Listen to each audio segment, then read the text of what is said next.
Week 13. Day 85, on experimenting to see what happens.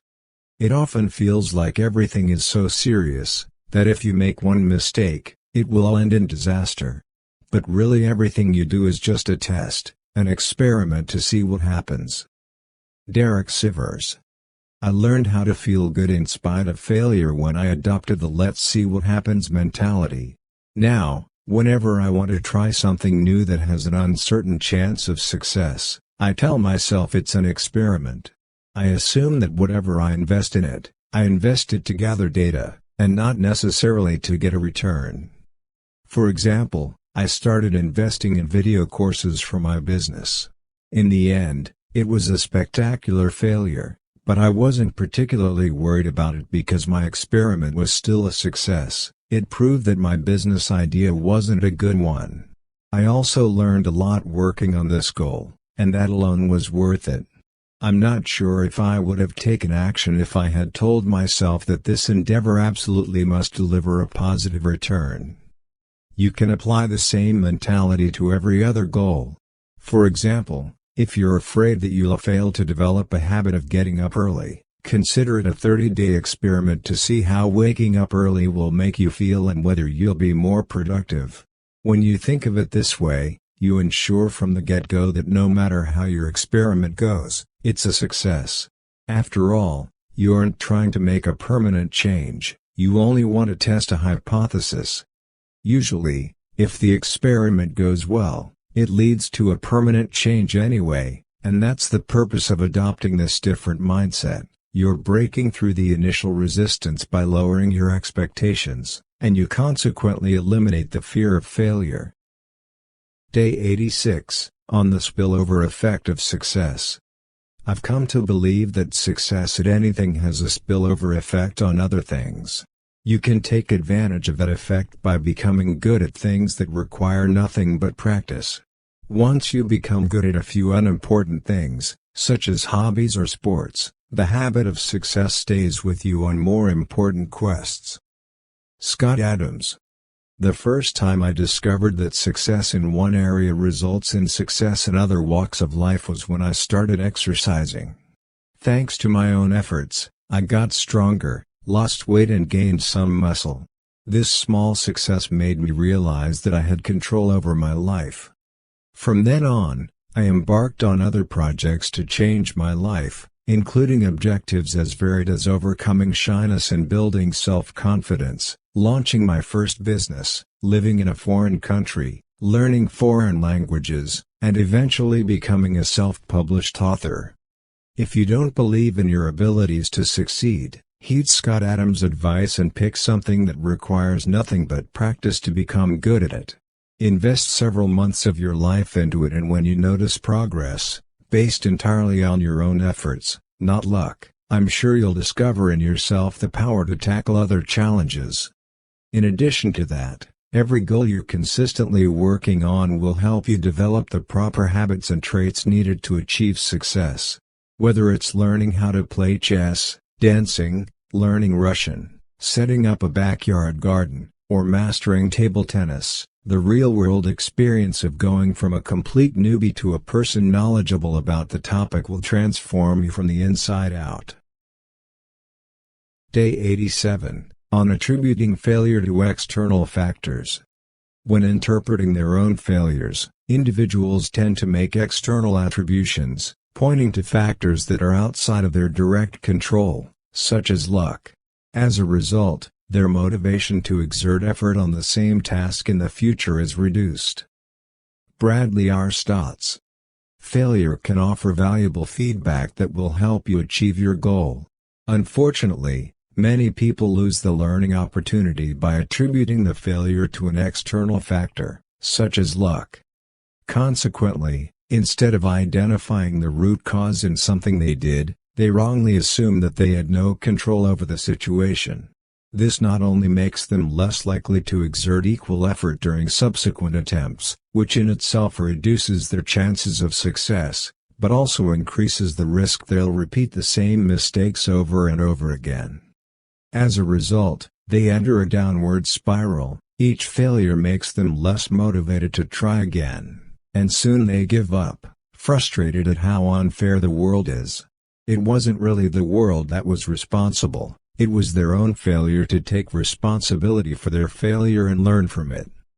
Make sure that whenever you fail, you always look for the cause of the failure in something that you did, and not in something that you couldn't control.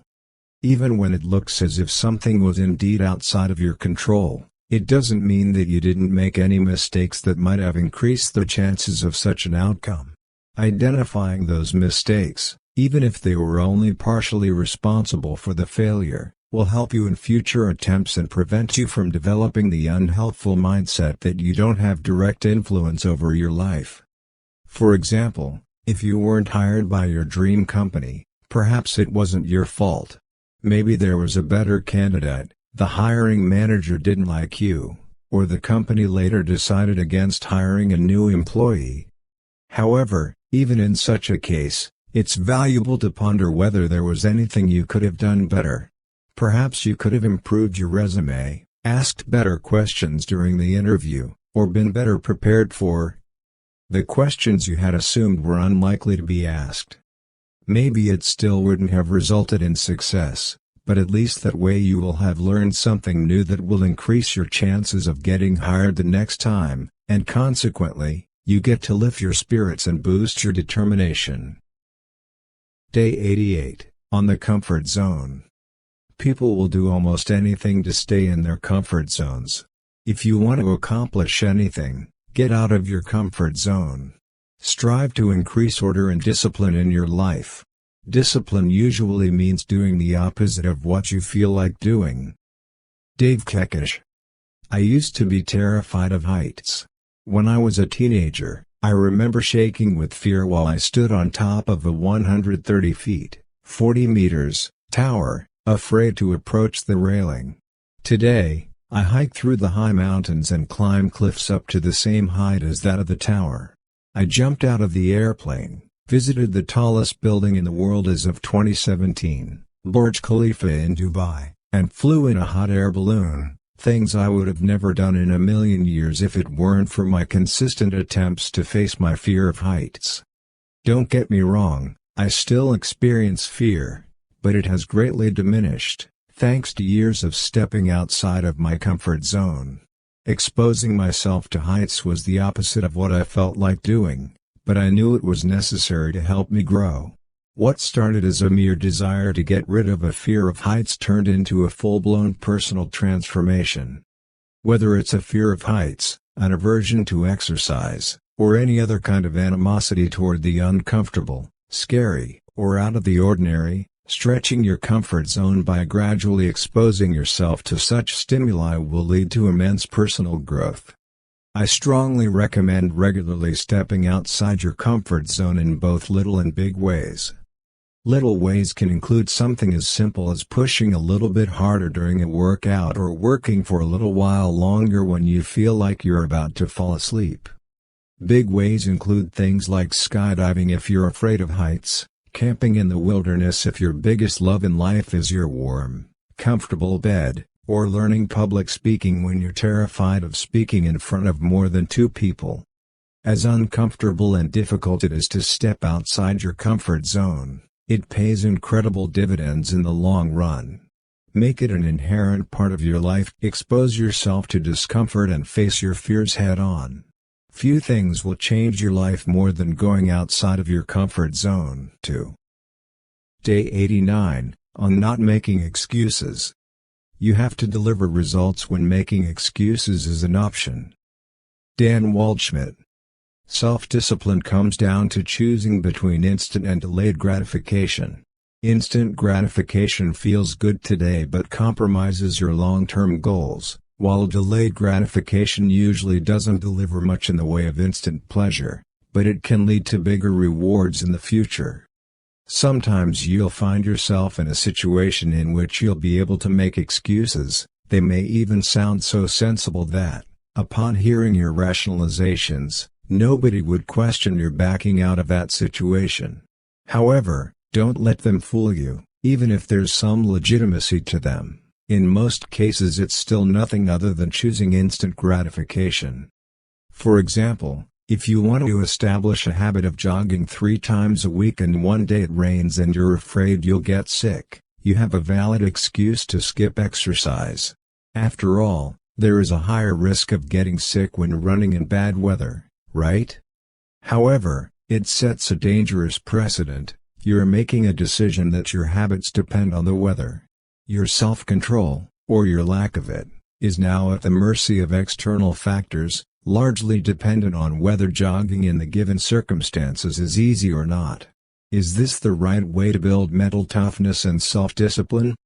If you decide to keep going instead of defaulting to the easy choice of using, partly valid, excuses, you'll immensely strengthen your resolve. It takes even more discipline, and consequently offers a greater opportunity to exercise your self-control muscle, to stick to something when you have a good justification to not do it. Day 90, on quitting in a smart way. Quitting when you're panicked is dangerous and expensive. The best quitters are the ones who decide in advance when they're going to quit. You can always quit later, so wait until you're done panicking to decide. Seth Godin. They say that quitters never win, and winners never quit. However, quitting is sometimes more beneficial than stubbornly sticking to something that's not working for you. The key is to quit in a smart way, as the result of a process of logical thinking, not on a whim in the heat of the moment. For example, after a couple of years of sticking to a bodybuilding routine, I'd grown tired of it. I was often so annoyed during the workout that I wanted to stop it and go home. However, doing so would have allowed my temporary state of mind to make the decision, and that could have negatively affected my resolve in similar situations in the future where, having once allowed myself to quit on a whim, I would consider it a sensible thing to do again. I took my time and carefully considered the implications of giving up bodybuilding before I finally parted ways with it. This way, I quit strategically instead of impulsively. If you're currently discouraged with a certain goal of yours, make a decision that you won't quit until you can make a logical, educated decision that will take into account all of the repercussions of doing so. After carefully considering your options and their logical consequences, if you still want to quit, you're probably making the right choice. Day 91, on starting now. We don't tell ourselves, "I'm never going to write my symphony." Instead, we say, "I am going to write my symphony, I'm just going to start tomorrow." Stephen Pressfield. Here's a principle to introduce today and adhere to it for the rest of your life. Whenever you're saying "I'm going to start tomorrow," stop whatever you're doing now and do something, anything, to start now.